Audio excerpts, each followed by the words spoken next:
So you hear a lot about safety, firearm safety, and generally right after you hear about that, you hear about how it's never really talked about enough. Well, here in the eastern mountains of Hutchmanistan, where the temperatures aren't getting much above 30 this week, I figured I'd come outside and share a little firearm safety rule awesomeness with you. Stand by.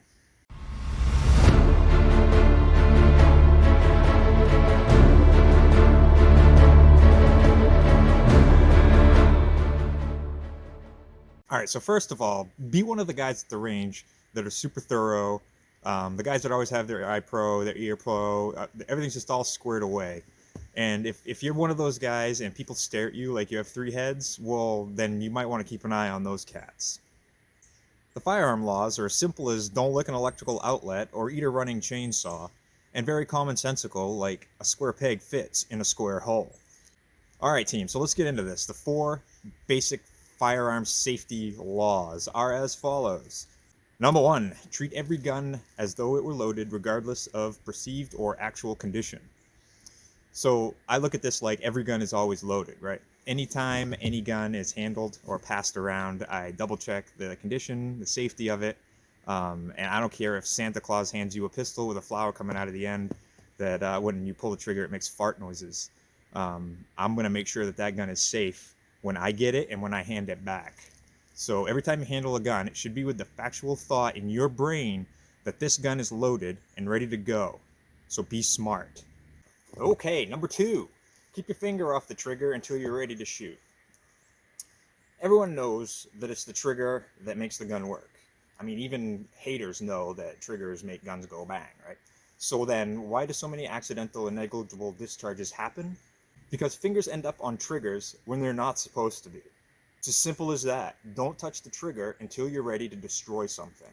Whether it's a piece of paper that used to have no holes that now does have holes and is destroyed, or in a self-defense situation when you really have to apply some customer service to somebody that probably needs it. Little note about until you are ready. This may mean that you are ready just as soon as you rock out of the holster in a close-up shot, or semi-compressed and need to get the shot off before full extension. Either way, until you are ready, puts the onus on you, the trigger operator. Be deliberate. Be smart. Okay, number three. Always keep a gun pointed at a safe direction and never point your weapon at anything you do not intend to shoot. Don't point, even when you are alone, at anything you don't want to destroy. Live or dry, that muzzle should be treated like there's a laser coming out of the end and anything that crosses gets cut and blown up. Take responsibility, be deliberate, and be smart. Okay, number four. Be sure of your target and know your target's foreground and background. If your weapon has a safety, use the safety. Know where your bullet is going and what might be in the way before it gets to the target. Essentially, don't shoot anything in front of the target that doesn't need it. Be careful of dogs and whatever, I don't know, just whatever might run in front of you. At the range, somebody might just make a mistake and run in front of you when you're shooting. So just be aware of your entire foreground and background. Background being where your bullet goes after it hits the target or if you miss, which doesn't happen because we're new rule shooters. But if you do miss, the bullets actually will keep going. I know, it's weird. So work your peripheral vision and awareness as a new rule shooter. Keep that degree of awareness going at all times just to make sure. It's like driving a car, right? I mean, you're not always looking just straight forward tunnel vision. You have your peripheral working all the time. You want that same kind of awareness when you're shooting. So be smart, be deliberate, take responsibility, and be aware. Safety is no joke. It's not like you can pull the e-brake on a bullet once it leaves your muzzle. It's not like you can break the sear of a pistol or a rifle after it's already gone off.